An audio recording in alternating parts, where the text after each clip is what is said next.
Welcome students, I am your new teacher stats. I am अंबर. ठीक है, आज हम थर्ड चैप्टर स्टार्ट करेंगे. ठीक है, इंशाल्लाह जब हम कॉलेज कंटिन्यू स्टार्ट करेंगे देन अगर जो प्रीवियस आपको प्रॉब्लम्स है वो हम उसको देख लेंगे, सॉर्ट आउट कर लेंगे. ठीक है, न्यू चैप्टर है आपका chapter 3 measure of central tendency. सबसे पहले हम इसका इंट्रोडक्शन देखते हैं.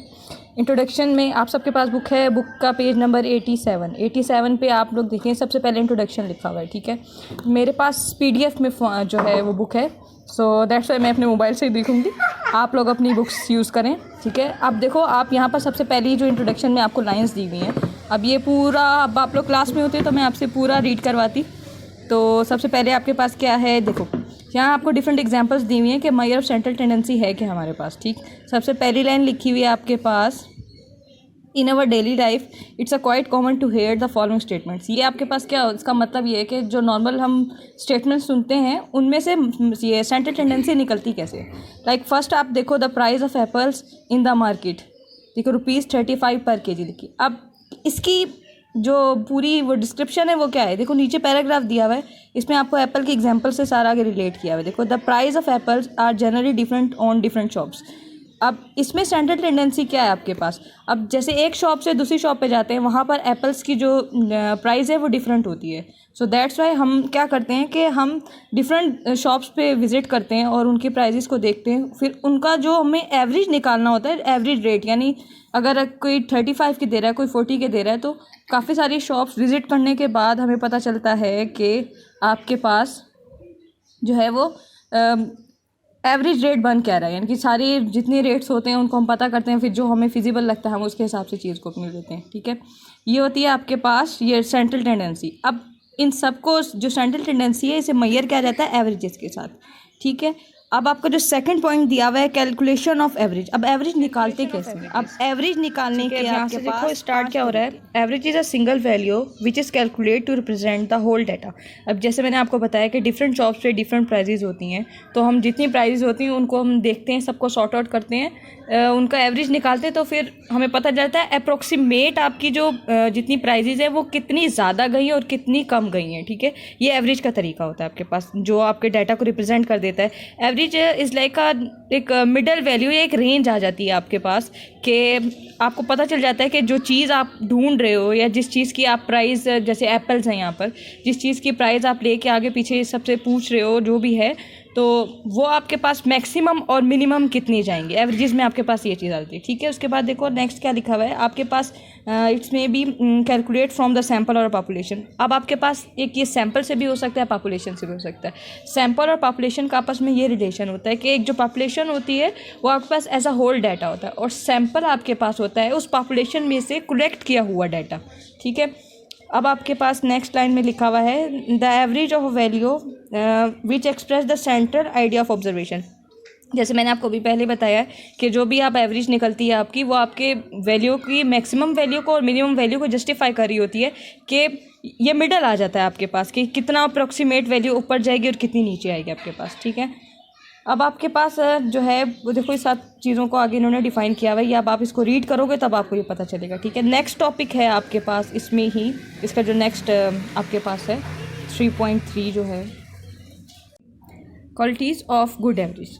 Following qualities are associated with a good average. We are try to use that average which possess all or most of this qualities. अब देखो आपके पास गुड एवरेज होती क्या है, इसमें उसकी क्वालिटीज़ बताई हुई है. ठीक, नेक्स्ट अब देखो पहला पॉइंट है इसका, it should be rigidly defined. It's mean that there is no confusion, there should be no confusion about its calculation. कि जो चीज़ आप कैलकुलेट करें उसमें आपको कोई कन्फ्यूजन ना हो इसकी कैलकुलेशन में, यानी कि जो डाटा है वो आपके पास कन्फर्म है. ठीक है, नेक्स्ट देखो, it should be based on all the observation of a data. जैसे मैंने आपको पहले इंट्रोडक्शन में ही बताया था, लाइक एक एप्पल था तो उसने जो डिफरेंट शॉप से रेट उसका पूछा था, जो डिफरेंट प्राइजेस पूछी थी, वो आपके पास क्या थी कि वो सारी आपकी जस्टिफाई कर रही थी, फिर जाके आपकी एक एवरेज निकल रही थी. ठीक है, it should be capable further algebraic treatment. Like आपके पास अल्जेब्रिक ट्रीटमेंट के लिए जो आपके पास डाटा है वो अगर आपके पास परफेक्ट होगा तो आप आगे जाके उस पर अल्जेब्रिक ट्रीटमेंट कर सकते हो. ठीक है, it should be unaffected by the extreme observation. It should be easy to calculate और simple to follow. It should be least affected by fluctuation of sampling. ठीक है,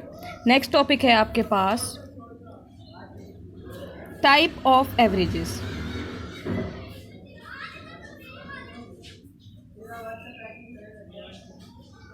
टाइप्स ऑफ एवरेजेस मैंने आपको स्टार्ट में बताया था, there are 5 types of averages, जिसमें आपके पास सबसे पहले है अर्थमेटिक मीन।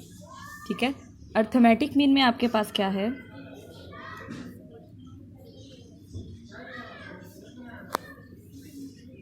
अर्थमेटिक मीन है, देन आपके पास मीडियन है,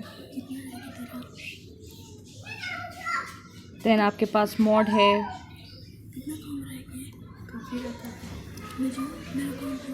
फिर आपके पास है हार्मोनिक मीन,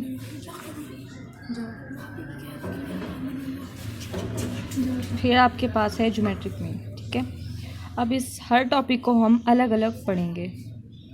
ठीक है, सबसे पहला टॉपिक इसमें हमारे पास है, जो पहली मीन है, पहला तरीका है जो एवरेज की टाइप है, वो है हमारे पास अर्थमेटिक मीन। ठीक है, आज हम सबसे पहले जो है अर्थमेटिक मीन को देखते हैं सिंपली कि ये आपके पास सॉल्व कैसे होता है। ठीक, अब अर्थमेटिक मीन आपके पास क्या होता है, जो सिंपलेस्ट फॉर्म ऑफ आपके पास एवरेज निकालने का तरीका है वो आपके पास है अर्थमेटिक मीन, जिसको हम कहते हैं AM। ठीक, AM भी कहते हैं और इसको सिर्फ मीन भी कहा जाता है। ठीक, अब आपके पास देखो इसमें लिखा हुआ है आपके पास कि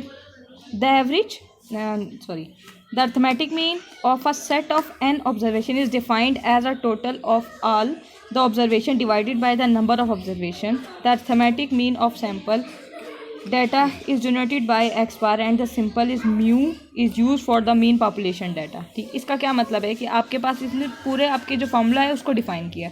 सबसे पहले आपके पास जितना डाटा होता है आप उन सारी वैल्यूज़ को ऐड करते हो और वो जितने नंबर ऑफ डाटाज होते हैं आपके पास उससे आप डिवाइड कर देते हो। लाइक अगर आपके पास 5 वैल्यूज़ हैं तो उन 5 की 5 वैल्यूज़ को आप ऐड करोगे और डिवाइडेड बाई 5 करोगे तो आपके पास जो है वो मीन निकल आएगा। मीन आपके पास है जिसमें आपके पास बुक में जो आपको एग्जांपल दी है 3.1 वो आपके पास है अनग्रुप डाटा। यहाँ से टॉपिक आपका स्टार्ट हो गया इंडिविजुअल अनग्रुप डाटा वाला क्वेश्चन है। ठीक है, अनग्रुप डाटा आपके पास होता क्या है, कोई भी ऐसा डाटा जिसमें आपके पास रैंडम वैल्यूज़ होती हैं वो आपके पास एक अनग्रुप डाटा होता है। कोई भी रॉ डाटा आपके पास होता है वो एक अनग्रुप डाटा होता है। ठीक है, जब हम आगे ग्रुप डाटा पढ़ेंगे तब मैं आपको बताऊंगी कि एक्चुअली ग्रुप डाटा क्या होता है। उसमें आपके पास वैल्यूज़ रिपीट हो रही होती है, उसमें क्लासेस होती हैं, डिफरेंट है। जैसे आपने पहले से प्रीवियस चैप्टर में पढ़ा होगा कि क्लासेस होती हैं, उसमें आप फ्रीक्वेंसी निकालते हो फिर उसको सॉल्व करते हैं। यहाँ पर अब हमारे पास जो है वो एक अनग्रुप डाटा है। ठीक है, अनग्रुप डाटा में आपके पास यहाँ पर 6 आपको वैल्यूज़ दी हैं। ठीक, अब आपके पास अकॉर्डिंग टू योर फॉर्मूला जो आपके पास जो है अर्थमेटिक मीन का होता है वो आपके पास क्या होता है,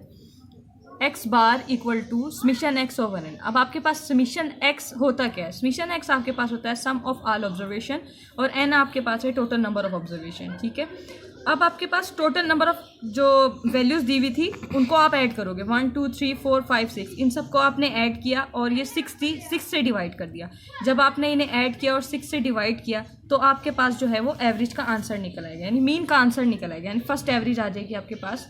बुक पे देखो लिखा हुआ होगा, इसका जो आंसर आता है वो आता है आपके पास 480 डिवाइडेड बाई 6 और फाइनल आंसर आता है आपके पास 8। जो इसका अब आंसर है ये आपके पास क्या है, ये आपके पास मीन निकल आया है,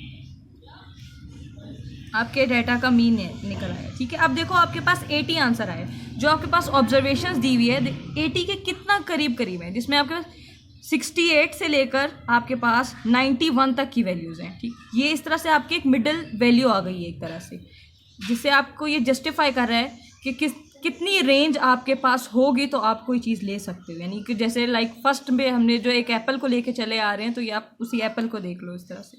ठीक है, अब आपने क्या करना है, एक्सरसाइज से जितने सिंपल मीन वाले अनग्रुप डाटा के क्वेश्चंस हैं वो आपने सॉल्व करने हैं, वो मैं आपको बाकी होमवर्क आपको मैं बता दूँगा।